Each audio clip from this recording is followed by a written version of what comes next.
So hi hello everyone welcome back to my YouTube channel. ದ್ವೇಷ ಕಟ್ಕೊಂಡು ಶತ್ರು ಅನಿಸಿಕೊಳ್ಳೋಕ್ಕಿಂತ ದೋಸ್ತಿ ಕಟ್ಕೊಂಡ ದೋಸ್ತ್ ಅನಿಸ್ಕೊಳ್ಳೋದನ್ನು ಕಲಿ.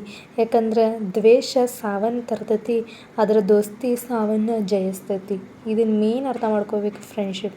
ಹಂಗೆ ಯಾವತ್ತು ಫ್ರೆಂಡ್ಶಿಪ್ನ ಯಾರು ಬಿಟ್ಟು ಕೊಡಬೇಡ್ರಿ ಗೈಸ್.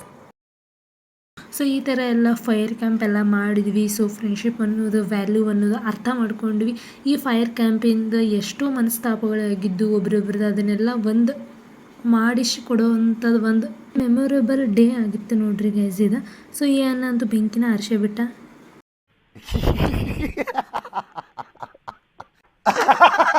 ಸೊ ಲಾಸ್ಟ್ ಡೇ ಅಂದ ಕೂಡಲೇ ಶಿಸ್ತು ಶಿಖರ್ನಿ ಮಾಡಿದ್ರಿ ಗೈಸ್. ಶಿಸ್ತು ಜಡದ ಕಸ ಬ್ಯಾಗ್ ಎಲ್ಲ ಪ್ಯಾಕ್ ಮಾಡಿ ನಮ್ಮ ನಡೆ ಮನೆ ಕಡೆ ಅನ್ಕೋತ ಫೈನಲಿ ಎಲ್ಲರೂ ತಮ್ಮ ಬ್ಯಾಗನ್ನು ಗಾಡಿ ಒಳಗೆ ಹಾಕಾಕತ್ರು ಗೈಸ್.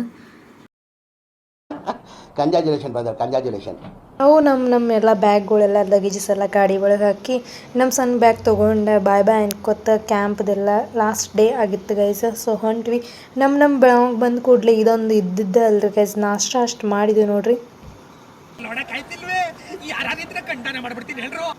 ಸೊ ಮನೆಗೆ ಬರೋ ಅಷ್ಟ್ರಾಗ ಬಿಸ್ಲರಿ ಬಾಟಲ್ ಒಳಗೆ ರಸನ ಹಾಕಿ ಎಂಥ ಪರಿ ಮೋಸ ಮಾಡಿದ್ರು ನೋಡ್ರಿ ಗೈಸ್. ಅದು ಮನ್ಸಿಗೆ ಆಗಬಾರ್ದು, ಅದೊಂದು ಗೋಬಿ ತಂದು ಕೊಟ್ಟರು.